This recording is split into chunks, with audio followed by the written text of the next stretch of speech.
இன்றைக்கு ஆண்டவர் நம்மோடு பேசுவதற்கு எனக்கு கொடுத்த வாக்கை உங்களுக்கு நான் கொண்டு வருகிறேன். இந்த வாக்கை கவனமாக கேட்டு அதன்படி நீங்கள் வாழ பழகிக்கொள்ளுங்கள். வாழ்க்கையை மாற்றிடணும். இன்னைக்கு இந்த சத்தம் கேட்கும் போதே நான் எங்கே இருக்கிறேன் என்பதை இந்த வாக்கு காட்டும்.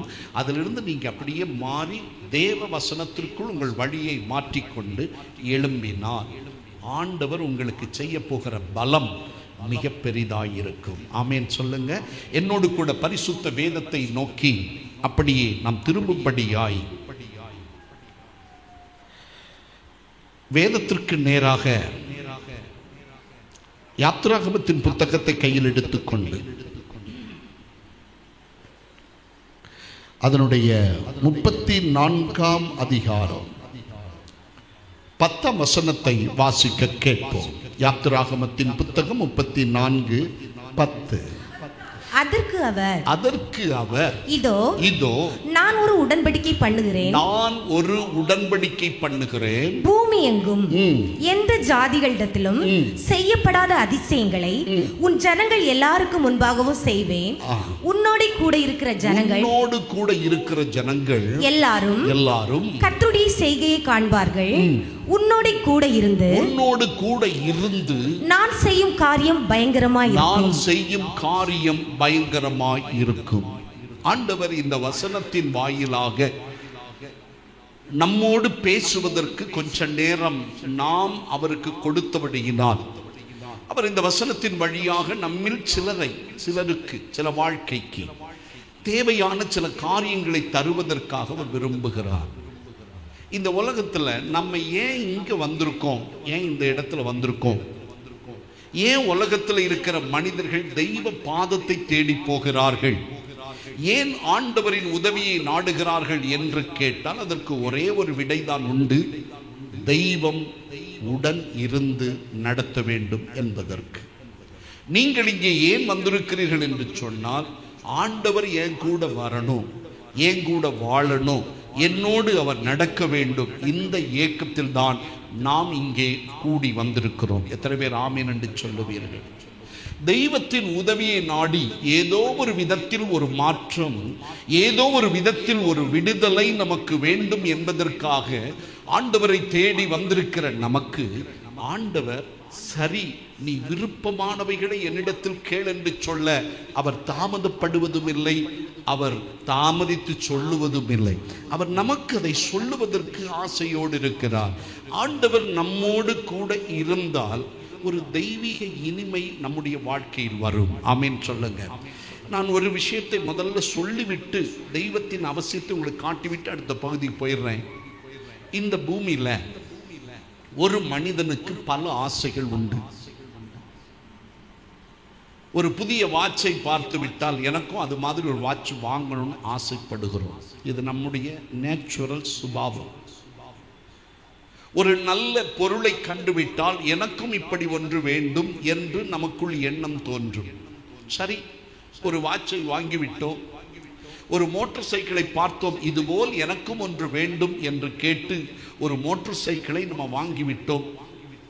அது எத்தனை நாளுக்கு நமக்கு சந்தோஷத்தை கொடுக்கிறது? ஒரு 4 நாளைக்கு அந்த வாட்சை நல்லா கண்ணியமாக அழகாக தூத்து படைச்செடுத்து வைப்போம். அதுக்கு பிறகு அது பழசாயிடுது. இன்னும் ஆன்மாவில் ஏதோ ஒரு ஏக்கம், ஒரு திருப்தி இல்லாய்மை. ஒரு மோட்டார் சைக்கிளை வாங்கினால் ஒரு 4-5 நாளோ அல்லது ஒரு மாசமோ அல்லது ஒரு பொருளை எதிர்மேல் ஆசை வைத்தோம், அது கிடைத்து விட்டால் கொஞ்ச நேரம் அதற்காக நேரத்தை ஒதுக்குகிறோம். பிறகு அது நமக்கு திருப்தி தரவில்லை. மனித வாழ்க்கை ஒன்றிலிருந்து ஒன்றுக்கு தாவிக்கொண்டே இருக்கிறது. அவன் ஏதோ ஒன்றை தேடிக்கொண்டிருக்கிறான். அவனுடைய இருதயம் ஒன்றிலும் திருப்தி அடையவில்லை. அவன் ஒரு திருப்தியை நோக்கி பயணிக்கிறதை பார்க்க முடிகிறது. அங்கில உலகத்திலும் வாழுகிற ஒவ்வொரு மனிதனையும் உற்று கொஞ்சம் பாருங்கள். அவர்கள் ஏதோ ஒன்றை தேடிக்கொண்டே இருக்கிறார்கள். திருப்திக்காக ஏங்குகிறார்கள். தன்னுடைய வாழ்க்கை எது திருப்தி செய்யும் என்று ஏங்கி அந்த திருப்திக்காக அவ்வளவு முயற்சி எடுத்து அதை செய்து கடைசியில் அதை அடைந்த பிறகு அதில் திருப்தியாகாமல் ஏமாற்றமும் சலிப்பும் வலியோடு மனிதன் இருந்து கொண்டே இருக்கிறான். அப்பொழுது ஒன்றை மனிதனுக்கு சொல்ல வேண்டும். மனிதன் ஏதோ ஒன்றை தேடிக்கொண்டிருக்கிறான். அந்த தேடுகிற நன்மை அவனுக்கு இன்னும் கிடைக்கவில்லை. என்று நீங்கள் அதை அறிந்து கொள்ள முடியும்.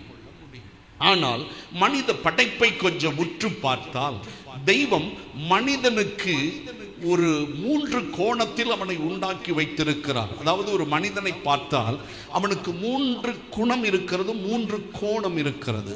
அவனை பார்ப்பதற்கு வெளியே ஒரு மனிதன், ஆனால் அவனுக்குள்ளே என்றென்றைக்கு வாழுகிற ஒரு ஆன்மா, அந்த ஆன்மாவோடு இணைந்திருக்கிற தேவ ஆவி என்ற 3 கோணங்கள் இணைந்ததுதான் மனிதன். இந்த ஆன்மா என்பது நித்தியத்திற்காக வாழ தெய்வம் படைத்த ஒன்று. அதனாலே தான் தேவன் மனிதனை உண்டாக்கும் போது விசேஷித்தவனாக அவருடைய சாயலின்படி உண்டாக்கினார் என்பதை அறிந்து கொள்ள முடியும். இந்த ஆன்மாவுக்கு ஒரு வாட்சினால் திருப்தி வராது. இந்த ஆன்மாவுக்கு ஒரு பட்டுப்புடவையினால் திருப்தி வராது. அல்லது இந்த ஆன்மாவுக்கு ஒரு நகையை அணிகலனை வாங்கி கொடுத்து விட்டால் அது திருப்தி ஆகாது. அதற்கு தேவையான ஒன்று இருக்கிறது. ஆன்மாவுக்கு தேவை என்ன தெரியுமா? வானத்தையும் பூமியையும் படைத்த, அதாவது தன்னை படைத்த கடவுள், தன்னை படைத்த தெய்வம் தனக்குள் வராத வரைக்கும் ஆன்மா ஏக்கத்தோடு தேடிக்கொண்டிருக்கிறது. இதுதான் யதார்த்த தேவை. மனிதனுக்கு தேவை தெய்வம் மனிதனுக்குள் வாழ வேண்டும். இது ஆன்மா படைப்பிலே தெய்வம் நம்மை உண்டாக்கின விதம் இதுதான். தெய்வம் மனிதனை படைத்த வரலாறை நீங்கள் வேதத்தில் படித்து பாருங்கள். எல்லாவற்றையும் உண்டாகட்டும் உண்டாகட்டும் என்று சொன்ன தெய்வம் மனிதனை படைக்கும் போது மண்ணினால் கீழே வந்து முதல் தொழிலாளியாக அவர் மண்ணை பிசைந்து மனிதனை பொம்மையாய் உண்டாக்கி அவன் உயிரற்றவனாய் ஒரு பொம்மையாய் இருக்கும் போது தெய்வம் செய்த ஒரு யதார்த்த செயல் அங்கு உண்டு. அவனுடைய நாசியிலே தன்னுடைய சுவாசத்தை ஊதி அவனை ஜீவ ஆத்மாவாக நடக்கிறவனாய் தெய்வம் மாற்றினார். அவர் ஊதினதுதான் விசேஷம். நீங்கள் பூமியிலே வாசிக்கும் போது இயேசு இந்த பூமியை விட்டு எடுத்துக்கொள்ளப்படுவதற்கு முன்பாக தம்முடைய சீஷர்கள் மேல் ஊதி பரிசுத்த ஆவியை பெற்றுக் கொள்ளுங்கள் என்று சொல்லி அவர்களை நிரப்பிவிட்டு போய்விட்டார். இதே காரியத்தை ஆதி மனிதனை உண்டாக்கும் போது தெய்வம் செய்தார்.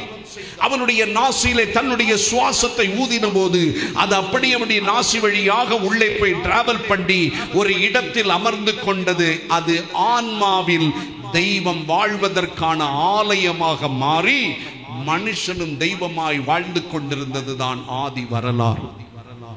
அன்றைக்கு மனிதன் அனாதை அல்ல. மனிதன் தெய்வத்தோடு வாழ்ந்ததினால் திருப்தியாயிருந்தான். அவனுக்கு எதை பற்றியும் கவலை இல்லாமல் இருந்தது. தான் நிர்வாணி என்பதை கூட அறியாமல் தெய்வத்தோடு நீண்ட காலம் மனிதன் வாழ்ந்து கொண்டிருந்தான். தெய்வமும் நானும் என்ற வாழ்க்கை தான் மனித குலத்தினுடைய உயர்ந்த பண்பு.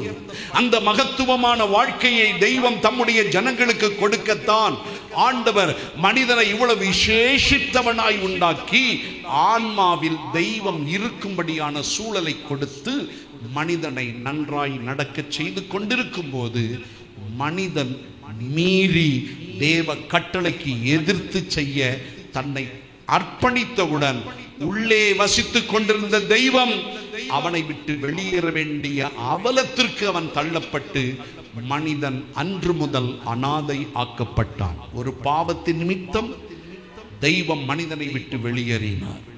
இதுதான் மனித படைப்பில் உண்டாகிற விஷயம். அந்த நாளிலிருந்து மனிதனுடைய ஆன்மா தெய்வத்தை ஏங்குகிறது, தேடுகிறது. தன்னை விட்டு போன தெய்வம் திரும்பி வர முடியாத அளவுக்கு பாவத்தின் வாசனை அவன் வீசிக்கொண்டிருந்தபடியால் தெய்வம் மனிதனை விட்டு வெளியேறி கூடாரங்களில் தங்கியிருக்க தொடங்கினார். மனிதனுக்குள் வாழ்ந்த தெய்வம் தற்காலிகமாக கூடாரத்தை அமைத்து கூடாரத்துக்குள் இருந்து மனிதர்களை இயக்க தொடங்கினார். இதுதான் மனிதனுடைய அவலமும் வலியும் வேதனையும். இந்த வேதனையில் மனுக்குலம் விழுந்தது. தெய்வம் இல்லாத அனாதையாக மனிதன் அலைய ஆரம்பித்தான். அவனுடைய ஆன்மா தேடுவது பொருளை அல்ல, பொன்னை அல்ல, இந்த உலகத்தின் மண்ணையும் அல்ல. எதை கொடுத்தாலும் ஆன்மாவை திருப்திப்படுத்த முடியாது. ஆன்மாவுக்கு தேவை தெய்வம் ஆன்மாவில் உடன் இருக்க வேண்டும். அதுதான், அதைத்தான் இன்றைக்கும் எல்லா மனிதர்களும் தெய்வத்தை தேடி கால்நடுக்க நடந்து ஊரெல்லாம் சுற்றி தெய்வம் இருக்கும் இடமெல்லாம் மனிதன் ஓடிப்போய் தெய்வத்தை தேடுவதற்கு ஆங்காங்கே அலைவதை நாம் பார்க்கிறோம். அது சுபாவத்தின்படி மனிதனுக்கு திருப்தி இல்லாததினால் அவன் தெய்வத்தை நோக்கி பயணித்துக் கொண்டிருக்கிறான். என்னை கேட்கிற தேவனுடைய அன்பு பிள்ளையே, தெய்வத்தை தேடி கிடைக்குமா? தெய்வத்தை தேடி கண்டுபிடிக்க முடியுமா? வேதத்தை படித்து பாருங்கள், அதற்கு பதில் கிடைக்கும். வேதம் சொல்லுகிறது, ஒருவரும் சேரக்கூடாத ஒளியில் வாசம் பண்ணுகிறது. எந்த மனுஷனும் கடவுளை தேடி கண்டுபிடிக்க முடியாது. ஏனெனில் அவர் ஒளியாயிருக்கிறார். தெய்வம் ஒளியாய் மாத்திரமல்ல, தெய்வம் அரூபியாயிருக்கிறார். மாத்திரமல்ல, ஒரு மனிதனும் சேர முடியாத ஒளியில் வாழ்ந்து கொண்டிருக்கிற தெய்வத்தை மனிதன் போய் தேடி கண்டுபிடிப்பது கூடாது. அதனாலே தான் தெய்வம் மனிதனை தேடி பூமிக்கு வந்தார். தெய்வம் மனிதனை தேடி பூமிக்கு வந்தார். மனிதன் அனாதையாய் வாழ்வதை கண்டு மனம் உடைந்து மனிதனை தம்மோடு சேர்ப்பதற்காக தெய்வமே மனு அவதாரம் எடுத்து இந்த பூமியில் புறப்பட்டு இயேசு என்ற பெயரிலே மனிதர்களுக்குள் மத்தியில் வாழத் தொடங்கினார். அதனால தான் அவருக்கு பெயர் இம்மானுவேல் என்று தெய்வம் கொடுத்தார். இம்மானுவேல் என்றால் தெய்வம் நம்மோடு கூட. இங்க வாசித்த வேத பகுதி படிங்க. உங்களோடு கூட இருந்து, தெய்வத்தின் ஏக்கம் உன்னோடு வாழ வேண்டும். தெய்வம் என்றைக்கும் மனிதனோடு வாழ விரும்புகிறவர். மனிதன் தேவன் கையினால் கட்டப்பட்ட ஆலயத்தில் வாசம் பண்ணுகிறவர் அல்ல. ஆண்டவர் திட்டவும் தெளிவுமாய் சொல்லுகிறார், நான் மனிதர் கைகளில் பணிவிடை கொள்ளப்படுவதில்லை. மனிதன் கைகளினால் கட்டப்பட்ட ஆலயத்தில் தங்கியிருப்பதும் இல்லை. வானம் எனக்கு சிங்காசனம், பூமி எனக்கு பாதபடி. எனக்கு எப்படிப்பட்ட கோயிலை கட்டுவீர்கள், ஆலயத்தை கட்டுவீர்கள்? நான் தங்கியிருக்கத்தக்க ஸ்தலம் இது. ஆண்டவர் மனிதனை பார்த்து இந்த கேள்விகளை எழுப்புகிறார். நீ வானளாவ கோயிலை கட்டினாலும், நீ உயர கோபுரங்களை கட்டி வைத்தினாலும், தெய்வம் கைகளினால் கட்டப்பட்ட ஆலயத்தில் வாசம் பண்ணுவதில்லை. அதனாலே ஆண்டவர் கேட்கிறார், அப்படியானால் கர்த்தாவே நீர் எங்கே இருப்பீர் என்று நாம் அவரிடத்தில் ஒரு கேள்வி கேட்டால் ஆண்டவர் சொல்லுவார், நான் உன்னோடு கூட இருந்து உனக்குள் வாழ்ந்து உன்னோடு நடந்து நீ என்னோடு இருக்க, உன்னோடு வாழ்வதற்காக படைப்பிலே உனக்குள்ளே நான் ஆலயத்தை கட்டி வைத்திருக்கிறேன். You are a temple of God. நீங்கள் தேவனுடைய ஆலயம் என்று அறியாதிருக்கிறீர்களா? தேவனுடைய ஆவியானவர் உங்களில் தங்கி இருக்கிறார் என்று அறியாதிருக்கிறீர்களா என்று வேதம் நமக்கு சொல்லுகிறது. அப்போ மனிதனுடைய சுபாவம் என்ன? தெய்வம் ஆன்மாவில் வாழ வேண்டும். இந்த ஆன்மா தெய்வத்தை தேடிக்கொண்டே இருக்கு. அதனால தான் எது நமக்கு வந்தாலும் திருப்தி இல்லை. தெய்வம் வந்த பிறகு எதன் மேல் ஆசையும் இல்லை. ஆமீன் சொல்லுங்க. ஆண்டவர் உள்ள வந்த பிறகு எதுக்கு மேலே நமக்கு ஆசை இல்லை. இதுதான் வேண்டும், கேட்கவே மாட்டோம். இது எனக்கு தந்தையாக வேண்டும், கேட்கவே மாட்டோம். ஏனென்றால் தெய்வம் உள்ளே இருக்கும் போது அதை விட மேலான ஒரு நன்மை நமக்கு இந்த பூமியில இல்லை. ஆண்டவர் அந்த அளவுக்கு நம்மை மாற்றி விடுகிறார். உண்மைதானே? எத்தனை பேர் சொல்ல முடியும், ஆண்டவர் வந்த பிறகு நான் எனக்குன்னு ஒண்ணுமே கேட்டதில்லைன்னு சொல்றவங்க கைவசத்துங்க? நிறைய பேர் இருக்கீங்க. ஆமீன் சொல்லுங்க. ஏன்னா அது நமக்கு தெய்வம் நமக்குள்ள வந்தாச்சு. எது வேணுமோ அது நமக்குள்ள வந்துருச்சு. உன்னை போல் பாக்கியவான் யாரும் இல்லை. அதனால தான் கர்த்தருடைய வேதம் சொல்லுகிறது, கர்த்தரால் ரட்சிக்கப்பட்ட ஜனமே உனக்கு ஒப்பானவன் யார்? உனக்கு ஒப்பானவன். அவ்வளோ பெரிய மகத்துவமான மேன்மையை தருவதற்காகத்தான் தேவன் இன்றைக்கு உன்னை ஆலயத்தில் கொண்டு வந்து ஆண்டவருடைய நன்மையை சுவைப்பதற்காக இங்கே கொண்டு வந்து இருத்தி இருக்கிறார். எவ்வளவு பெரிய பாக்கியம்! தெய்வம் நம்மோடு வாழ்வது என்பது பெரிய சாதாரண மகிமை. இந்த மகிமை எனக்கு எளிதாக கிடைத்தது, ஆனால் ஆண்டவருக்கு மிக கடினமாக இருந்தது. பாவம் அவ்வளவு கொடூரமாய் இருந்தது. இந்த பாவம் ஆண்டவராகிய தெய்வத்தை ஆணி அடித்து சிலுவையில் தொங்கவிட்டது.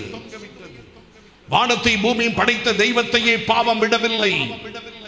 பாவம் கொடூரமாய் பாவத்தின் சாபமாகிய வல்லமை அவர் மேல் வைத்து அவரை சிலுவையில் ஆணி அடித்து அவரை நோகப்படுத்தியது, சாபத்துக்குரியவர் ஆக்கியது. இதை நீங்கள் வேதத்தில் வாசிக்க முடியும். அதெல்லாம் சொல்லி வர்றதுக்கு எனக்கு நேரம் இல்லை. ஏனென்றால் எனக்கு கர்த்தர் சொன்ன விஷயத்தை உங்களுக்கு தருவதற்கு அவுட்லைனாக நான் இவ்வளவு சொன்னா தான் உங்களுக்கு புரியும். ஆகையால் மனிதனுக்கு தேவை தெய்வம். எந்த மனுஷனுக்கும் மிக மிக முக்கியம் தேவை தெய்வம். யார் தெய்வம்? பைபிள் தெளிவாய் சொல்லுகிறது, வானத்தையும் பூமியும் படைக்காத தெய்வங்கள் தெய்வங்கள் அல்ல. வானத்தையும் பூமியும் படைத்த தெய்வம் யார்? பைபிள் சொல்லுகிறது, தெய்வம் யெகோவா, இருக்கிறவராகவே இருக்கிறேன் என்று சொன்ன வல்லமை படைத்த தெய்வமாக இந்த பூமியில் வெளிப்பட்டு அவர் எல்லா நன்மைகளையும் நமக்காக தந்தார். அந்த தெய்வம் உங்களோடு இருக்க வேண்டும். நம்முடைய தேவை அதுதான். இங்கு வந்திருக்கிற அத்தனை பேரும், இனி வரப்போகிற பிள்ளைகள், இதை கேட்கிற பிள்ளைகள் எல்லாருக்கும் தேவை ஒன்னே ஒன்று, தெய்வம் உங்கள் ஆன்மாவில் வர வேண்டும். இதுவரைக்கும் எனக்கு புரிந்ததுன்னு சொல்றவங்க கைவசத்து. எஸ், இதுதான் தெய்வ நோக்கம். தெய்வம் ஆலயத்தில் இல்லை. கொஞ்ச காலம் மனுஷனை விட்டு வெளியேறினவர் கூடாரத்தில் தங்கியிருந்தார், உண்மைதான். ஆனால் அந்த கூடாரத்தையும் கிழித்துக் கொண்டு ஒரு நாள் அவர் இந்த பூமியை விட்டு எடுத்துக் கொள்ளப்பட்டார். ஆண்டவராகிய இயேசு சிலுவையில் ஆணி அடித்து சிலுவையில் மரித்த பொழுது முதலில் தேவாலயத்தின் திரைச்சீலை இரண்டாய் மேலிருந்து கிழிந்து உள்ளே இருந்த தெய்வம் விண்ணத்துக்கு போய்விட்டார். இப்பொழுது அது ஒரு கட்டிடம். அங்கே தெய்வம் இல்லை. விண்ணகத்துக்கு போன தெய்வம் திரும்ப மனிதனுடைய இருதயத்தில் தான் பரிசுத்த ஆவியாக இயேசு கிறிஸ்து மரித்து 50வது நாளிலே, அதாவது அவர் பரமேறி விண்ணகம் சென்ற 10வது நாளிலே மகா பெரிய வல்லமையோடு மேல் மாடியில் 120 பேர் கூடியிருந்த இடத்தில் பரிசுத்த ஆவியாக அவர்களுக்குள்ளே இறங்கி ஆதாம் இழந்த தெய்வ மகிமையை ஆண்டவராய் இயேசு கிறிஸ்து சிலுவையினாலே அவைகளை வென்று மறுபடியும் மனித இருதயத்தில் வாசம் பண்ண வந்து விட்டார். கைகளை தட்டுங்க. இப்போ ஒவ்வொருத்தருக்குள்ளே இயேசு வரணும். இயேசு உள்ள வர்றதுக்கு என்ன பண்ணணும்? அதுதான் தேவை. இதைத்தான் நான் உங்களோடு சொல்லுவதற்காக வந்திருக்கிறேன். இந்த வரலாறை நான் முழுசா சொல்லல, கொஞ்சம் தெரிஞ்ச அளவுக்கு உங்களுக்கு சொல்லி கொடுத்துருக்கேன். இப்பொழுது தெய்வம் நமக்குள் எப்பொழுதும் வர முடியும். இன்றைக்கு நம் எல்லாருக்கும் தேவை பணம் அல்ல, பொருள் அல்ல தேவை, தெய்வம் தான் தேவை. தெய்வத்தை பெற்றுக்கொண்டால் மிச்சம் எல்லாம் உங்களுக்கு கூடுதலாக கிடைக்கும். எத்தனை பேர் ஆமென் சொல்லுங்க? நீங்க ஒரு நல்ல வாழ்க்கை வாழ முடியும். உங்களுடைய குடும்பம் நன்றாய் இருக்கும். உங்கள் வீட்டில் மகிழ்ச்சி உண்டாகும். இன்னைக்கு பொருளும் பொன்னும் இருந்து மகிழ்ச்சி இல்லை என்றால் அந்த வீட்டை யார் ரசிப்பீர்கள்? யார் அந்த வீட்டில் இருக்க முடியும்? சமாதானம் இல்லாத ஒரு வீட்டில் பொன் கொட்டி கிடக்குது என்றாலும் நீங்கள் இருக்க முடியாது. அதனால் தேவன் இன்றைக்கு சொல்லுகிறார், உங்களுக்கு தேவை என்ன தெரியுமா? ஆண்டவர் உங்களோடு கூட இருக்க வேண்டும். தெய்வம் உங்களோடு இருந்தால் எப்படி இருக்கும்? நீங்கள் யோவான் எழுதின சுவிசேஷம் 1 யோவான் 4ஆம் அதிகாரம், 1 யோவான் 4ஆம் அதிகாரம் அதனுடைய 4ஆம் வசனத்தை வாசித்தால் அறிந்து கொள்ளலாம். வாசிப்போமா? பிள்ளைகளே, நீங்கள் தேவனால் உண்டாயிருந்து அவர்களை ஜெயித்தீர்கள். ஏனெனில் உலகத்தில் இருக்கிறவனிலும் உங்களில் இருக்கிறவர் பெரியவர். ஆமென். இந்த வார்த்தையினுடைய முடிவை பாருங்க. பிள்ளைகளே, உங்களில் இருப்பவர் உலகத்தில் இருப்பவனை விட பெரியவர். ஆமென் சொல்லுங்க. ஆமென். தெய்வம் நமக்குள்ளே இருப்பவர், நமக்குள் இருக்கிற தெய்வம் பெரியவர். இந்த பெரிய தெய்வம் ஒவ்வொரு ஆத்துமாவுக்கும் தேவை. உங்கள் ஆத்துமாவில் தேவன் வசிக்க வேண்டும். உங்களுக்குள் அவர் வாழ வேண்டும். இதுதான் தேவன் நோக்கம். இங்கு வந்திருக்கிற யாரும் தெய்வம் இல்லாத அனாதைகளாய் வாழக்கூடாது. உங்களில் தெய்வம் வர வேண்டுமானால் ஆண்டவர் உடனே ஒருவருக்குள் வர முடியுமா என்று கேட்டால் முடியாது என்று பைபிள் பதிவு செய்கிறது. இயேசுவே எனக்குள்ள வாரும் அப்படின்னு சொன்னா வந்துருவாரா? வர முடியாதுப்பா. ஏனெனில் தெய்வம் எதிர்பார்க்கிற சில விஷயத்தை நீ கடைபிடித்து விட்டால் மாத்திரம்தான் தெய்வம் உன்னோடு வந்து தங்குவதற்கான வாய்ப்பு வருகிறது என்பதை அறிந்து கொள்ளும்படி வேதத்தில் நமக்கு கொடுத்திருக்கிற ஒரு முக்கியமான காரியத்தை அறிந்து கொள்ள வாருங்கள். 1 நாளாகமத்தின் புத்தகம் 29ஆம் அதிகாரம் 17ஆம் வசனத்தை வாசிப்போம். 1 நாளாகமம் 29:17. என் தேவனே, நீர் இருதயத்தை சோதித்து உத்தம குணத்தில் பிரியமாய் இருக்கிறீர் என்பதை அறிவேன். இவையெல்லாம் போதும். பைபிள் சொல்லுகிறது, முதலாவது தெய்வம் உனக்குள் வர வேண்டுமா? ஆண்டவர் உன் இருதயத்தை சோதிப்பதற்கு நீ இடம் தர வேண்டும். தெய்வம் யாருடைய உள்ளத்தில் வருவார்? யாருக்குள் வாசம் பண்ண அவர் விரும்புகிறார்? இன்றைக்கு பூமியில் இருக்கிற எல்லா மனிதனும் அப்படித்தான் சொல்லுகிறான். ஒரு சகோதரன் சொன்னான் என்னை பார்த்து, நான் மதுப்பாட்டிலை வாங்கி என் இடுப்பில் ஒளித்து வைத்துக் கொண்டு என் வீட்டுக்கு வருவேன். வழியிலே ஒரு குருசடியை பார்ப்பேன், அங்கு நின்று கை கூப்பி ஜெபம் பண்ணுவேன். ஆண்டவரே, என் மனைவிக்கு என் மடியில் இருக்கிறது தெரியக்கூடாது. நான் இவைகளை குடிக்கும் போது எப்பொழுதும் ஜெபித்துக் கொண்டுதான் குடிக்கிறேன். ஆண்டவரே, எனக்குள் இப்படி நான் செய்கிறபடியினால் மற்றவர்களை விட நான் கெட்டிக்காரன் என்று நினைக்கிறேன் என்று சொன்னான். நான் அவனை பார்த்து சொன்னேன், நீ கெட்டிக்காரனும் இல்ல, நல்ல கணவனும் இல்ல, நல்ல இந்திய குடிமகனும் அல்ல. நீ ஒரு அர்த்தம் இல்லாத வாழ்க்கை வாழுகிறவன் சொல்லி முடித்து. என்னை கேட்கிற தேவனுடைய அன்பு பிள்ளையே, பலர் இப்படித்தான் நினைத்துக் கொள்ளுகிறார்கள்.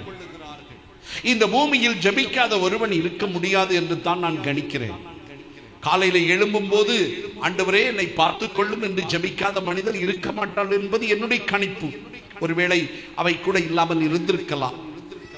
ஆனால் எல்லாரும் கூப்பிடும் போது தெய்வம் கேட்பாரா என்று கேட்டால் இல்லை. இங்கே வேதத்தை நாம் வாசிக்கும் போது ஒரு காரியத்தை தெளிவாய் கர்த்தருடைய வார்த்தை சொல்லுகிறது, தேவரீர் என் இருதயத்தை சோதித்து என் உத்தம குணத்தை அறிந்திருக்கிறீர். இதுதான் முதல்ல தேவை. இருதயத்துல உத்தமமாய் வாழணும், உண்மையாய் வாழணும். தெய்வத்தை உங்களுக்குள் கொண்டு வர வேண்டுமானால் இருதயத்தில் உத்தம குணத்தை தேவன் தேடுகிறார். ஆனால் இன்றைக்கு பல மனிதனுடைய இருதயம் எப்படி இருக்கிறது? உத்தம குணத்திற்கு பதிலாக பாவம், அழுக்கு, அசுத்தங்கள் நிறைந்திருக்கிற மனிதர்களை பார்க்க முடிகிறது. அதனால் தான் கர்த்தர் தெளிவாக சொல்லுகிறார், ஆண்டவர் உன் ஆத்துமாவில் வந்து தங்க வேண்டுமா, உன்னுடைய இருதயத்தில் வாசம் பண்ண வேண்டுமா, முதலாவது உத்தம குணம் தேவை. தெய்வம் இருதயத்தை சோதிக்கிறார், இருதயத்தை பரிசோதித்து பார்க்கிறார். இருதயத்தை ஆராய்கிற தேவன் என்று இன்னொரு இடத்தில் தெய்வத்தை பற்றி சொல்லப்பட்டிருக்கிறது. ஆகையால் தேவன் வாழக்கூடிய ஆன்மாவிலே ஆண்டவர் சுத்திகரிப்பின் வல்லமையையும் உண்மையும் தேடிக்கொண்டிருக்கிறார். உண்மை இல்லாதவன், இருதய சுத்தம் இல்லாதவன் தலை குப்பர நின்று கர்த்தரை கூப்பிட்டாலும் தெய்வத்தை கூப்பிட்டாலும் உள்ளே வர முடியாதபடி அது அசுத்தங்களால் நிறைந்திருக்கிறபடியினால் அப்படிப்பட்ட மனிதன் தன்னுடைய இருதயத்தை சுத்தமாக்கிக் கொள்ள வேண்டும். எத்தனை பேர் ஆமீன் என்று சொல்லுவீர்கள்? அப்போது நம்முடைய வாழ்க்கையில் அவர் எதிர்பார்ப்பது என்ன? உண்மை உள்ள மனிதன், உத்தமம் உள்ள மனிதன். நீங்கள் வேதத்தில் வாசித்தால் தெய்வம் தெரிந்து கொண்ட ஒரு கதாபாத்திரத்தை உங்களுக்கு காண்பிக்கிறேன். அவரை பற்றி நாம் கொஞ்சம் பார்க்கும்போது என்ன இருந்தது என்பதை அறியலாம். வாசிக்கலாம். 1 சாமுவேல் 22ஆம் அதிகாரம் 14ஆம் வசனத்தை வாசிக்க கேட்போம். 1 சாமுவேல் 22:14. அகிமலேக் ராஜாவுக்கு பிரதித்திரமாக, உம்முடைய எல்லா ஊழியக்காரரிலும் தாவீதை போல ராஜாவுக்கு மருமகனும் உம்முடைய கட்டளைகளின்படி செய்து வருகிறவனும் உம்முடைய வீட்டிலே கனமுள்ளவனுமாய் இருக்கிற உண்மை உள்ளவன் யார்? ஆமென். ஒரு மனிதனை பற்றி ஒருத்தர் சொல்ற சாட்சியை பாருங்க. ஒரு வீட்டில் மனுஷனுக்குள்ள இருக்கிற உண்மை தான் இங்கே எழுதப்பட்டிருக்கிறது. இந்த வசனத்தை நான் படிக்கும் போது ஆச்சரியமாய் இருந்தது. அங்கு பாருங்க, அகிமலேக் என்று சொல்லக்கூடியவன் படை தளபதி ராஜாவை பார்த்து சொல்லுகிறான், உம்முடைய எல்லா ஊழியக்காரர்களிலும், அதாவது மனிதனுக்குள்ளே உங்களுக்கு இருக்கிற வேலைக்காரர்களில் இந்த தாவீதை போல ராஜாவுக்கு சொந்தக்காரனும் மருமகனும் உம்முடைய கட்டளைகளின்படி செய்கிறவன். அதுதான் முக்கியம். ராஜாவின் கட்டளைகளின்படி மட்டும் செய்கிறவன், சொந்த விருப்பத்தின்படி செய்கிறவன் அல்ல. இங்கே தேவனுக்கு உண்மை உள்ள மனிதன் என்று சொல்லுவது சொந்த விருப்பத்தின்படி செய்கிறவனை அல்ல, கட்டளையின்படி செய்கிறவன். எது செய்யணும் அதை செய்யணும், எதை செய்யக்கூடாது அதை செய்யக்கூடாது.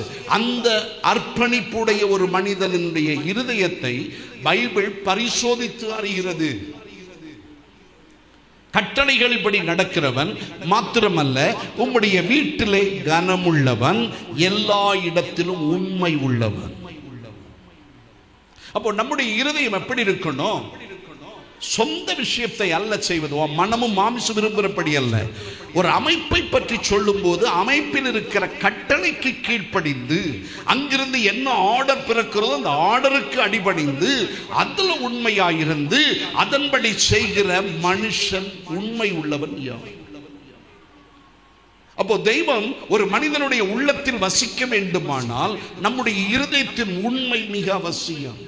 தெய்வம் இருதயத்தை சோதித்து பார்க்கும் போது இருதயத்தில் உத்தம குணத்தை ஏற்படுத்தி கொடுங்கள். தேவன் மோசையை அழைக்கும் போது மோசையை பற்றி எழுதப்பட்டிருக்கிறது, அவன் என்னுடைய வீட்டில் எங்கும் உண்மை உள்ளவனாயிருந்தான். தேவன் மோசை பற்றி சொல்லும்போது என்னுடைய வீட்டில் அவன் எங்கும் உண்மை உள்ளவன். நான் மோசை போல முகமுகமாய் பேசத்தக்க ஒரு மனுஷன் இல்லை, அவன் என் சிநேகிதன் என்று சொன்னான். அதுக்கு என்ன காரணம்? இருதயத்தில் இருக்கிற உண்மை. இன்றைக்கு நாம் எப்படி இருக்கிறோம்? நம்முடைய இருதயம் எப்படி இருக்கிறது? தெய்வம் வாசம் பண்ண வேண்டுமானால் இருதயத்தை சுத்தம் பண்ணுங்கள். இருதயத்தில் இருக்கிற மாறுபாடுகளை அகற்றுங்கள், கடின குணத்தை அகற்றுங்கள், பாவ குணத்தை அகற்றுங்கள், வெறுப்பை அகற்றுங்கள், பகையை அகற்றுங்கள், தவறான சூழலை அகற்றுங்கள்.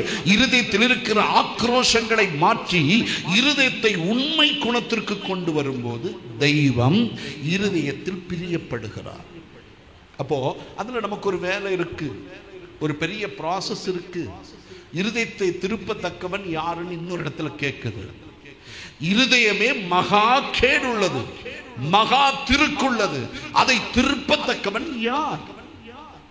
அப்படியானால் ஒரு தேவ பிள்ளை இருதயத்தில் உண்மை காக்கணும். எப்ப சர்ச்சுக்கு வந்துட்டீங்களோ, எப்போ ஏசப்பட்ட வந்துட்டீங்களோ அப்பொழுதிலிருந்து பொய்கள் அகற்றப்பட வேண்டும், மனித சுபாவங்கள் அகற்றப்பட வேண்டும், மாமிசத்தின் எண்ணங்கள் அகற்றப்படணும். நீங்க அதுக்காக போராட வேண்டும் என்று பைபிள் சொல்லுகிறது.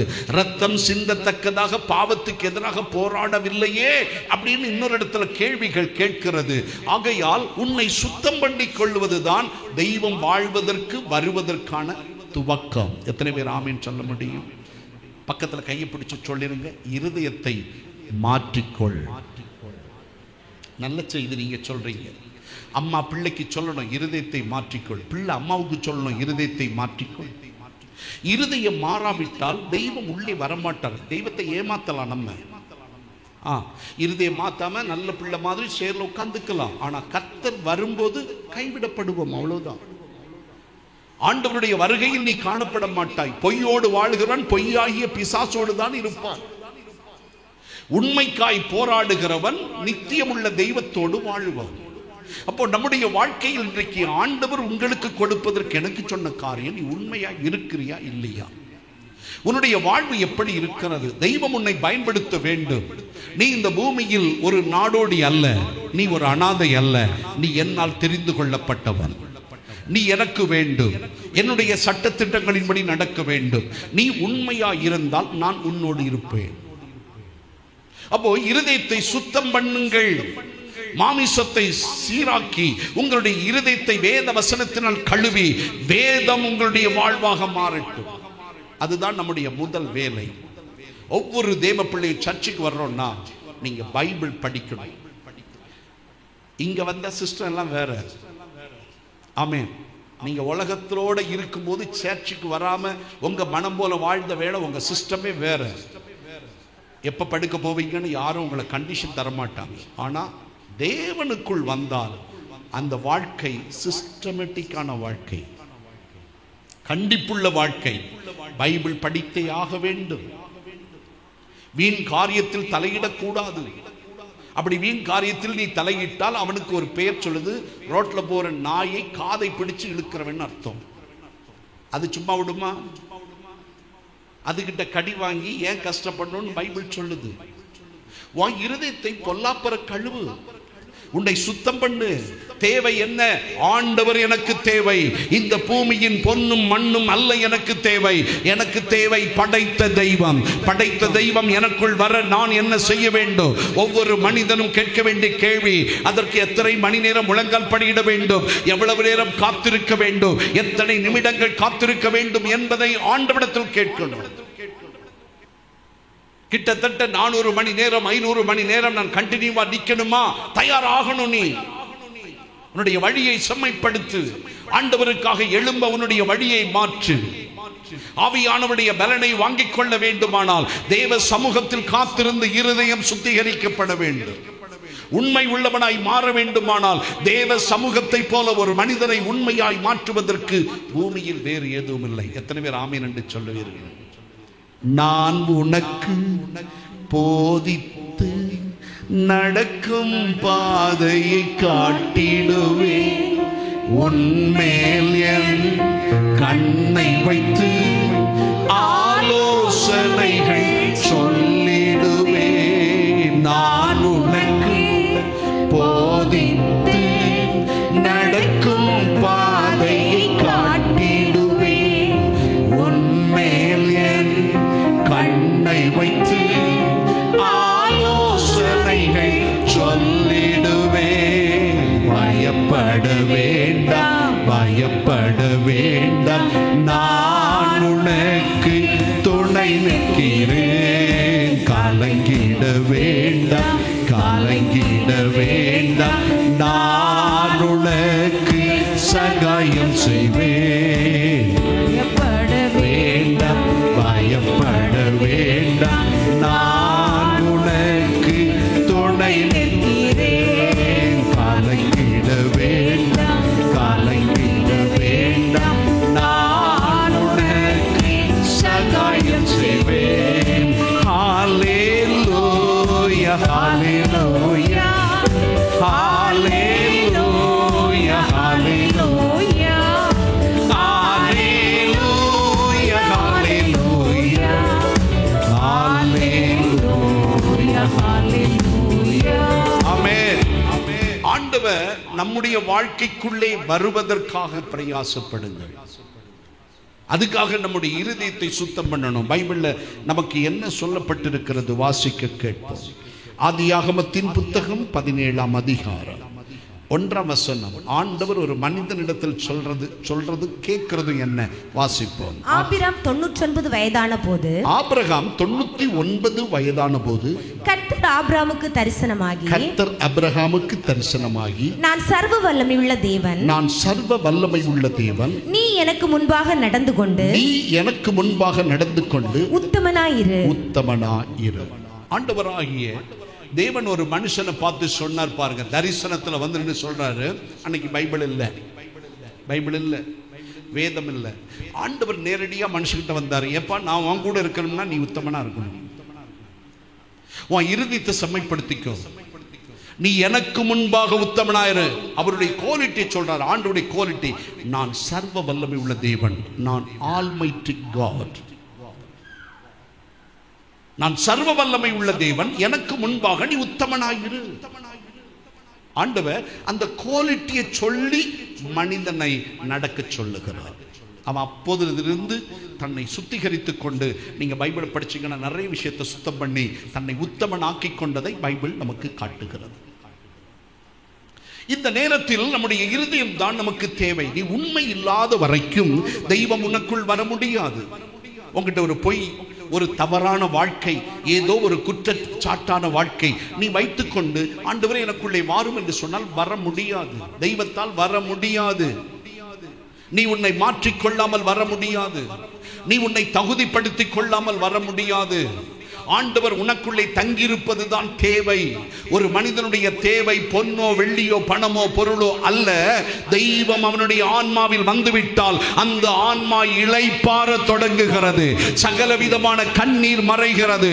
அந்த ஆன்மாவில் எந்த சூழ்நிலையிலும் தெய்வத்தின் மேல் உள்ள நம்பிக்கையில் பூரணமடைந்து இந்த பூமியில் நான் பிறந்ததற்கான அர்த்தத்தை நான் கண்டுபிடித்து விட்டேன் என்று அந்த ஆன்மா மகிழுகிறது. ஆமென் சொல்லுங்க. அதனால தான் ரட்சிக்கப்படுங்க ரட்சிக்கப்படுங்கன்னு தெய்வ ஊழியர்கள் உங்களுக்கு சொல்லுகிறார்கள்.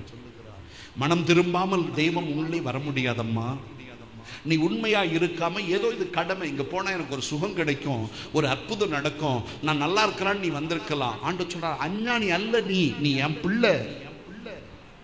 ஒரு சுகத்துக்காகவா நான் இருக்கிறேன்.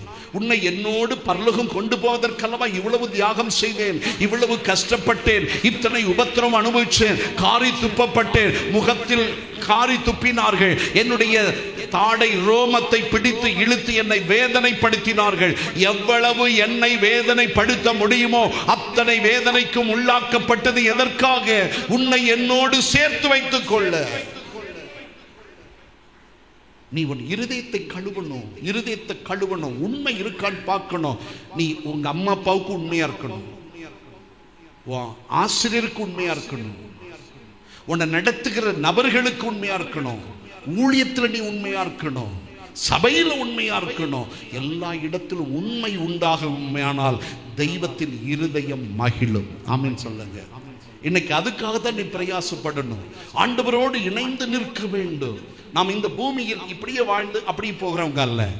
நமக்கு ஒரு நிச்சயம் இருக்கணும். நான் இங்க கண்ணை மூடினா நான் பரலோகத்தில் கண்ணை திறப்பென்ற நம்பிக்கையோடு இந்த உலகத்தில் நீ வாழ அழைக்கப்பட்டவள். அதனால கர்த்தர் சொல்றார், இருதயத்தை சுத்தப்படுத்து. உன் இருதயத்தில் வாழ போகிற தேவன் பெரியவர், மகா பெரியவர். அபிரகாமுக்கு சொல்லுகிறார், நான் சர்வ வல்லமை உள்ள தேவன், நான் சர்வ வல்லமை உள்ள தேவன், எனக்கு பலம் இருக்கிறது. அந்த தெய்வம் உன்னுடைய சின்ன இருதயத்தில் வந்து தங்க துடிக்கிறார். அதுக்கு ஒரு இடம் நீ தர வேண்டும். உள்ளத்தில் கசப்பு, பகை, வைராக்கியம், கோபம், மன்னியாய்மை, பாவ குணங்கள், இச்சைகள், அசுத்தங்களை வைத்துக் கொண்டிருந்தால் என் ஆண்டவர் எப்படி உள்ளே வர முடியும்? இயேசு சொல்றதை கவனிங்க. மத்தேயு எழுதின சுவிசேஷத்துக்கு வரும்போது 25ஆம் அதிகாரம் 21, 22, 23 வசனங்களை நீங்கள் படித்தால் ஆண்டவர் சொல்லுவது என்ன என்று நமக்கு தெரியும். வாசிக்கலாமே. அவனுடைய எஜமான் அவனை நோக்கி, நல்லது உத்தமம் உண்மையுள்ள ஊழியக்காரனே, கொஞ்சத்திலே உண்மையாயிருந்தாய், கொஞ்சத்தில் உண்மையாயிருந்தாய், அநேகத்தின் மேல் உன்னை அதிகாரியாக வைப்பேன், அநேகத்தின் மேல் உன்னை அதிகாரியாக வைப்பேன். போதும். இங்க அடுத்த வசனம், அந்த வசனத்தை கூட வாசிச்சிருங்க. உன் எஜமானுடைய சந்தோஷத்திற்குள் பிரவேசி என்றார். ஒரு உண்மை உள்ளவனுக்கு கர்த்தர் கொடுக்கிற அடுத்த கனம் என்ன தெரியுமா? உன் எஜமானுடைய சந்தோஷத்திற்குள் பிரவேசி. கொஞ்சத்தில் உண்மையாயிருந்தவனே, உன் எஜமானுடைய சந்தோஷத்திற்குள் பிரவேசி என்று தெய்வம் அவனுக்கு அழகான ஒரு வாழ்த்துதலையும் ஒரு மெடலையும் கொடுப்பதை இங்கே பார்க்க முடிகிறது. ஆனால் தான் உண்மையாயிருங்க, இருதயத்தை சுத்தம் பண்ணுங்க. கசப்பு, வெறுப்பு, பகை இவைகளை இருதயத்தில் வைத்துக் கொண்டு நீங்கள் தெய்வமே என் உள்ளத்தில் வாரும் என்று சொன்னால் தெய்வம் உனக்குள் வர முடியாது. பெரியவர் உனக்குள்ளே வசிக்க வேண்டுமானால் மாமிசத்தின் எண்ணங்களை அகற்ற வேண்டும். தெய்வம் நமக்கு சொல்லுகிறது என்ன? இருதயம் எப்படி இருக்கு தெரியுமா? மார்க் எழுதின சுவிசேஷம் 7ஆம் அதிகாரம் 21 முதல் 23 வசனங்களை வீடுகளில் போய் படித்து பாருங்கள். உள்ள என்ன அழுக்கு நிறைந்திருக்கிறது, இந்த அழுக்கில் நான் வாசம் பண்ண முடியுமான்னு கர்த்தர் கேட்கிறார். உள்ள என்னெல்லாம் இருக்கிறது? களவு, வேசித்தனம், விபச்சாரம், அசுத்தம், மோகம், துர்க்குணம், பாவ இன்பங்கள், இப்படி ஒரு பெரிய பட்டியல் உள்ள இருக்கிற இந்த கூவத்துக்குள் நான் இருக்க முடியுமா? இந்த நாற்றமான இருதயத்தில் நான் வாழ முடியுமா? மனித இருதயம் இப்படித்தான் இருக்கிறது. இந்த இருதயத்தில் எனக்கு இது இல்லை என்று ஒருவனும் சொல்ல முடியாது. அத்தனை பாவங்களும் இருதயத்தை சூழ்ந்திருக்கிறது. அதை மாற்றுன்னு கர்த்தர் சொல்லுகிறார். ஆமென் சொல்லுங்க. வீடுகளில் போய் அதை படிங்க. அந்த அதிகாரங்களை படித்து இத்தனை அழுக்கு என்னிடத்தில் இருக்கிறதா என்று டிக் பண்ணுங்க. இது என் உள்ளத்துல இருக்குன்னு சொல்லி டிக் பண்ணி அதை உங்கள் இருதயத்தை விட்டு அகற்றி உங்களை சுத்திகரித்துக் கொண்டால் தெய்வம் அந்த இருதயத்தில் வாசம் பண்ணுவார். நமக்கெல்லாம் தேவை ஆண்டவர் நமக்குள்ளே தங்குவது. இங்க இருக்கிற நிறைய பிள்ளைங்க நீங்க ஆண்டவர் உங்களுக்குள்ள வச்சுட்டு நீங்க வாழ்றவங்க, தெய்வத்தை சுவைக்கிறீங்க. உங்களுக்கு தெய்வம் அல்லாம வாழ முடியல அப்படிங்கிற தேவையானது ஒன்றே நல்ல பங்கு திருச்சபையும் ஊழியமும் என்று நினைத்து நீங்கள் ஓடிக்கொண்டிருக்கிறீர்கள். உங்களுக்கு அவைகள் சித்திக்கப்படுகிறது. ஆண்டவர் சொல்லுகிறார், உன்னை நான் கைவிட மாட்டேன். என் நாமத்து நிமித்தம் நீ இளைப்படையாமல் பிரயாசப்படுவதை நான் கண்டிருக்கிறேன். உன்னை நான் கைவிடுவதில்லை. உனக்கு தக்க கைமாறை அளிக்கும் நாள் வருகிறது. உன்னை நான் கனப்படுத்துவேன் என்று ஆண்டவர் சொல்லுகிறார். உன் வழியை செம்மைப்படுத்துவேன் என்று சொல்லுகிறார். உனக்கு ஒரு எதிர்காலத்தை வைக்கிறேன் என்று சொல்லுகிறார். ஆண்டவர் உன்னை கைவிடாத தேவன். ஆமென். இன்னும் நாம் வேதத்தை படித்தால் தெய்வம் எங்கே தங்கியிருப்பார் என்பதை அறியலாம். எபிரேயர் 3 அதிகாரம் அதனுடைய 5 வசனத்தை வாசிக்க கேட்போம். எபிரேயர் 3:5. சொல்லப்பட போகிற காரியங்களுக்கு சாட்சியாக மோசே பணிவிடைக்காரனாய் அவருடைய வீட்டில் எங்கும் உண்மை உள்ளவனாய் இருந்தான். மோசே பணிவிடைக்காரனாய் ஊழியக்காரனாய் அவருடைய வீட்டில் எங்கும் உண்மை உள்ளவனாய் இருந்தான். மோசே எல்லா தேவனுடைய விஷயத்திலும் உண்மை உடையவர். அப்போ இப்படிப்பட்ட இருதயத்தை தான் தேவன் நம்மிடத்தில் தேடுகிறார். உண்மை உள்ளவர்களாய் இருங்கள். உங்களுக்குள்ள உண்மையா இருக்கணும், அதுதான் முக்கியம். மற்றவங்க உங்களை பார்த்து நீ உண்மையா இருக்க அப்படின்னு சொல்றதை விட உங்களுக்குள்ளே ஒரு நற்சாட்சி, உங்கள் மனசாட்சி ஒரு தெய்வீக பிரசன்னத்தோடு எந்த நிமிடத்திலும் என் தேவனுக்காக நான் நிற்க முடியும் என்ற சிந்தை உள்ள அந்த உண்மை குணத்தை உங்களுக்குள் கொண்டு வாருங்கள். சுத்த இருதயம் உள்ளவனுக்கு கர்த்தர் துணையாக இருக்கிறார். மத்தேயு 5 அதிகாரத்தை வாசித்து பார்த்தீங்கன்னா வீடுகளில் போய் படித்து பாருங்கள். சுத்த இருதயம் உள்ளவர்கள் பாக்கியவான்கள், ஏனென்றால் தேவனை அவர்கள் அங்கு தரிசிக்கிறார்கள். சுத்த இருதயம் உள்ளவர்கள் தேவனை தரிசிப்பார்கள், தெய்வத்தை உணருவார்கள். தெய்வம் தரிசிக்க கூடியவரே. தெய்வம் தன்னை பற்றி சொல்லும் போது நான் என்னை எவனுக்கு வெளிப்படுத்த சித்தமோ அவனுக்கு என்னை வெளிப்படுத்துவேன், அப்படிதான் கர்த்தர் சொன்னார். இன்றைக்கும் உங்களுக்கு முன்பாய் தரிசனம் தர அவரால் முடியும். உன் பெயரை சொல்லி அழைத்து இதோ நான் உன் அருகில் இருக்கிறேன் என்று காட்டித்தர முடியும். உன்னுடைய மகிமையை பெருக்க முடியும். நீ உண்மை உள்ளவனாய் எழும்பினால் நீ தெய்வத்தை காணலாம். இயேசு இன்னொரு இடத்துல சொன்னார், வெளியாக்கப்படாத ரகசியம் ஒன்றுமில்லை, எல்லாம் வெளியரங்கமா இருக்கிறது. எல்லாம் வெளியரங்கமா இருக்கு. நம்ம கண்ணில் தான் பாவம், பார்க்க முடியாத அளவுக்கு நம்ம கண்ணில் இருள் இருக்கு, நம்ம இருதயத்தில் இருள் இருக்கு. ஆனால் கர்த்தர் தன்னை ஒளிச்சு கொண்டு இருத்துகிற தெய்வம் அல்ல, வெளியரங்கமாகவே அவர் இருக்கிறார். எத்தனை பேர் ஆமீன் சொல்லுவீர்கள்? அப்போ சுத்த இருதயம் உள்ளவனுக்கு தெய்வத்தை பார்க்க முடியும், அவரோடு பேச முடியும், அவர் குரலை கேட்க முடியும், அவருடைய நடமாடுதலை பார்க்க முடியும், அவர் பக்கத்திலிருந்து போவதை நடப்பதை உணர முடியும், நமக்குள் இருப்பதை உணர முடியும், நம்மோடு பேசுவதை உணர முடியும். இந்த உண்மை எத்தனை பேருக்கு சபையில் இருக்கிறது? தனக்குள்ளே உண்மை இல்லாமல் எவ்வளவு பேர் குற்ற மனசாட்சியோடு இருக்கீங்க. முழங்கால் போட்ட உடனே ஆண்டவரே மன்னியும் மன்னியும் மன்னியும். எத்தனை காலம் இந்த ஜெபத்தை பண்ணுவீங்க? எதுக்குப்பா மன்னிக்கணும்? நேற்றைக்கு நான் ஜெபம் பண்ண விட்டுட்டேன், மன்னியும். பைபிள் படிக்கல, மன்னியும். நாட்டைக்கு நான் ஃப்ரெண்டுகிட்ட ரொம்ப நேரம் அரட்டை அடிச்சிட்டேன், மன்னியும். ரொம்ப நேரம் டிவியில் உட்கார்ந்தேன், மன்னியும். இப்படியே கேட்டுட்டு போனா என்னைக்கு நீ கர்த்தருக்காக உண்மையாயிருப்பாய்? தெய்வ சமூகத்தில் உண்மையை ஆண்டவர் எதிர்பார்க்கிறார். ஆண்டவரை என்னை அறிந்த மட்டும் என்னில் குற்றம் இல்லை, இப்படி சொல்ல எத்தனை பேர் தயாராக இருக்கிறீர்கள்? ஒவ்வொரு தேவ பிள்ளை இப்படி சொல்லணும், என்னை அறிந்த மட்டும் என்னில் குற்றம் இல்லை, ஆனாலும் என்னை ஆராய்ந்து பார்க்கிறவன் நீரே. ஆண்டவரே, என்னில் சோதனை, என்னில் வேதனை உண்டாக்கும் வழி உண்டோ என்று என்னை சோதித்து பாரும் என்று சொல்லிக் கொடுக்கணும். இந்த அளவுக்கு நம்மை உண்மையாக்கி கொண்டால் அவனுக்குத்தான் சொர்க்க ராஜ்யம், பரலோக வீடு தெய்வம் தந்திருக்கிறது. ஆமென் சொல்லுங்க. ஆகவே தேவ பிள்ளையே, நமக்குள் ஆண்டவர் வாழ வேண்டும். இந்த பூமியிலே நீங்கள் அனாதை போல் நடக்கக்கூடாது. எப்போ இதுக்குள்ள காலை வச்சுட்டீங்களோ அப்பையிலிருந்து தெய்வத்தை சொந்தமாக்க வந்திருக்கீங்க. நீங்க நீ பழைய ஆள் கிடையாது. பக்கத்தில் கைப்பிடிச்சு சொல்லுங்க, பழைய ஆள் இல்லை, நீ புதிய குடும்பத்தில் வந்திருக்கிறாய். நீ பிதாவின் குடும்பத்தில் வந்திருக்கிறாய். இனி உன் வார்த்தை எல்லாம் மாறணும், எல்லாம் மாறணும். நீ புதிய மனுஷனா மாறணும். உன்னுடைய வாழ்க்கை புதிதாக்கப்படுகிறது.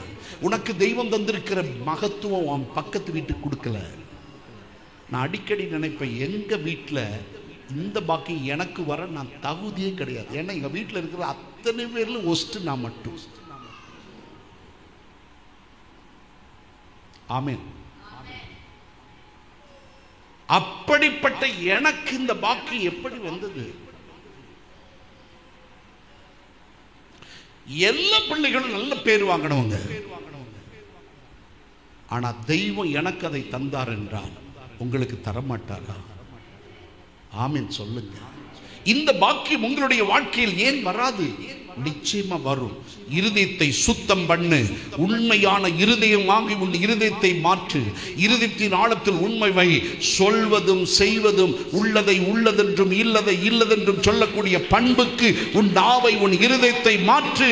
கர்த்தர் உனக்குள் வாசம் பண்ணுவார். அவர் மட்டும் உன் வீட்டில் உனக்குள்ள வந்தா உன் குடும்பம் கைவிடப்படாது. உன் ஒருவன் காரணம், உன் ஒருத்தி காரணம் உன் குடும்பம் நரகத்தை நோக்கி போகாது. நான் திட்டமாய் சொல்லுகிறேன். உன்னில் இருக்கிற தேவ காந்தம், உன்னில் வசிக்கிற தேவ மகிமை உன் வீட்டில் உள்ள அத்தனை பேரை குறிப்பிட்ட காலத்துக்குள்ளே பிடித்து அவர்களையும் தன்மயப்படுத்தி இருக்கும். இதைத்தான் ஆண்டவராய் இயேசு அழுது கொண்டு சொன்னார், பூமியிலே அக்கினியை போட வந்தேன், அது பற்றி எரிய வேண்டும் என்று விரும்புகிறேன். அது பற்றி எரிவதற்கு முன்னே நான் அனுபவிக்க வேண்டிய பாடு இருக்கிறது என்று தன்னை குறித்து ஆண்டவர் சொன்னதை நீங்கள் மறக்க கூடாது. இன்னைக்கு உங்கள் வாழ்க்கை மாறணும். இன்னைக்கு ஒவ்வொரு தெய்வ பிள்ளை உண்மையா இருங்க, கர்த்தருக்கு உண்மையா இருங்க. உங்களை குறித்து உங்க மனசாட்சி குற்றப்படுத்தாம நடந்து கொள்ளுங்க. எல்லாத்திலும் உண்மையா இருங்க. உங்க மனசுல யாரும் இப்படி போதிக்க கூடாது, எல்லாரும் நல்லவா இருக்காங்க, எல்லாரும் சுத்தமானவங்களா இருக்க அப்படின்னு ஒரு வார்த்தை சாத்தான் வைக்க கூடாது. ஒன்னத்தான் இங்க பேசுறோம். ஆமென். மற்றவனை குறித்து நியாயம் தீர்க்க இங்க இருக்கிற ஒருவருக்கு உரிமை கிடையாது. இன்னைக்கு நிறைய பேர் தப்பு செஞ்சுட்டு மற்றவங்க எல்லாம் நல்லா தான் இருக்காங்களா, எல்லாம் சர்ச்சில் இருக்கலாம் நல்ல ஒழுக்கமா, இந்த மாதிரி கேட்கறீங்கனாலே நீங்க சாத்தானுடைய கையின் இறை. நீங்கள் நரகத்தில் விழுவதற்கான அருகில் போய் நிற்கிறீர்கள். நீ உன்னை அறிந்து கொள்ளணும். நீ உண்மை இல்லாதவனாய் இருப்பது போல எல்லாரும் இருப்பாங்கன்னு நினைக்க கூடாது. அது சாத்தானுடைய சுபாவம்.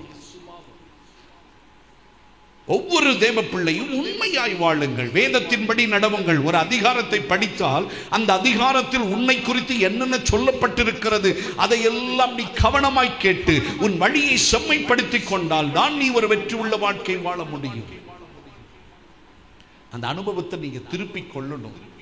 ஆண்டவர் இன்றைக்கு அதைத்தான் நம்மிடத்தில் எதிர்பார்க்கிறார். இன்னைக்கு இந்த வார்த்தை வாயிலாக எனக்கு இதைத்தான் சொல்லி கொடுத்தாரு. நான் உங்கள்கிட்ட சொல்லிடுறேன், நீ உண்மையா இராத வரைக்கும் நீ வெற்றி பெற முடியாது. ஆமென் சொல்லுங்க. நீ சர்ச்சில் வந்துட்ட, இங்க ஒரு கனி கொடாத மரமா இருந்து இடத்தை அடைக்க கூடாது. ஆமென். அப்படி நீ இருப்பாய் என்றால் அது கர்த்தருக்கும் இடரல், வந்திருக்கிற மக்களுக்கும் இடரல். இடரலை அகற்ற வேண்டியது நியாயமானது.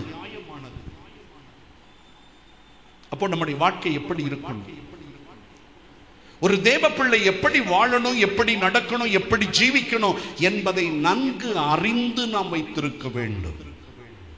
ஆனால் தான் உங்க மனசை சுத்தம் பண்ணுங்க, உண்மைப்படுத்திக் கொள்ளுங்க. எனக்கு ஒரு வேண்டுகோள் உண்டு, சர்ச்சில் வந்துட்டு நரகத்தில் போயிருந்த கூடாது. அதாவது கர்த்தருக்கு கையில் இருந்து கீழே விழுற மாதிரி. அது சர்ச்சுக்குள்ள இருந்துகிட்டு நரகத்துக்கு போயிடக்கூடாது. அதுக்கு வராம இருப்பது நல்லது. சரியா? ஆமென்.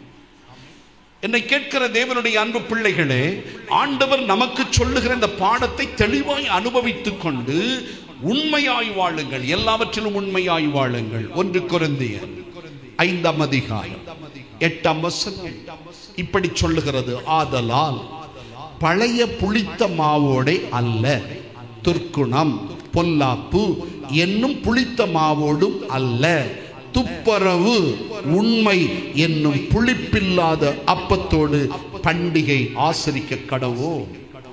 பார்த்தீங்களா? ஹலோ பிரதர் அண்ட் சிஸ்டர்ஸ், நீ எப்படி வாழணும்?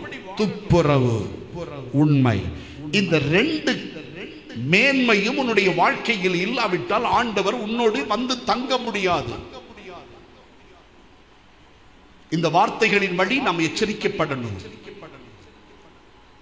சபையிலே இடத்தை அடைக்கிற ஒரு விருட்சமா நான் இருக்கக்கூடாதுன்னு அவரவர் தீர்மானம் பண்ணணும்.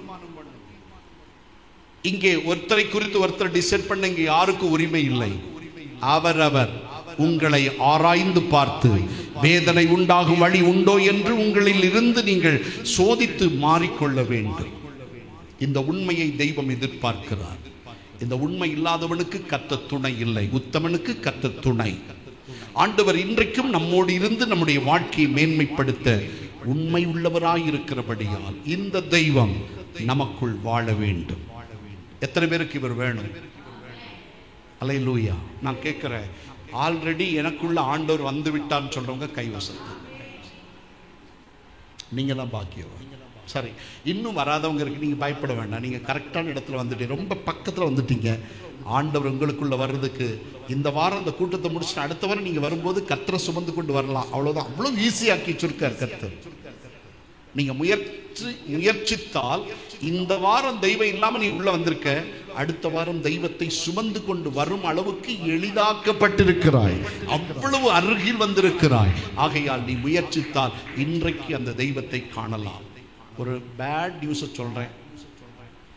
இந்த ஒரு வாரத்தில் தெய்வத்தை அனுபவிக்க வேண்டிய நாம் 40 வருஷமா சர்ச்சில் வந்திருக்கோம், 15 வருஷமா இருக்கிறோம், 25 வருஷம் ஆயிடுச்சு, இன்னும் தெய்வம் உனக்குள்ளே வரவில்லை என்றால் உன்னுடைய வாழ்க்கை படுபாதக வாழ்க்கை என்பதை அறிந்து கொண்டு இன்றைக்கு தெய்வ சமூகத்தில் உங்களை முழுமையாக்கி ஆண்டோடு சொல்லணும், கர்த்தாவே, நான் சும்மா இடத்தை அடைச்சிட்டு இருக்கிற ஒரு கெட்ட மரம் அல்ல, நான் கனி கொடுக்கிற விருட்சமாய் உம்முடைய ஆலயத்தை நிரப்ப நான் விரும்புகிறேன் என்ற ஏக்கத்தோடு நீங்கள் உண்மை உள்ளவளாய் இருந்தீர்கள் என்றால் தெய்வம் உங்கள் இருதயத்தில் வந்து தங்குவார்.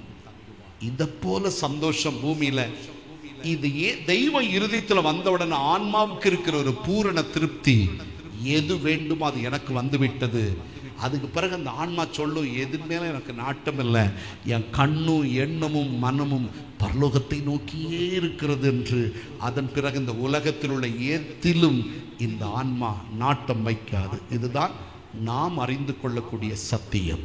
ஆகவே இந்த சத்தியத்திற்கு அவரவர் உங்களை கொடுத்து, தெய்வம் கல்லிலும் மண்ணிலும் அல்ல, தெய்வம் கட்டிடத்திலும் ஆலயத்திலும் அல்ல, மனிதனுடைய இருதயத்தில் வாசம் பண்ண வந்திருக்கிறார் என்பதை அறிந்து கொண்டு வாழ்க்கையில் உண்மையாய் வாழ்வோம். கர்த்தர் நம்மை நடத்துவாராக.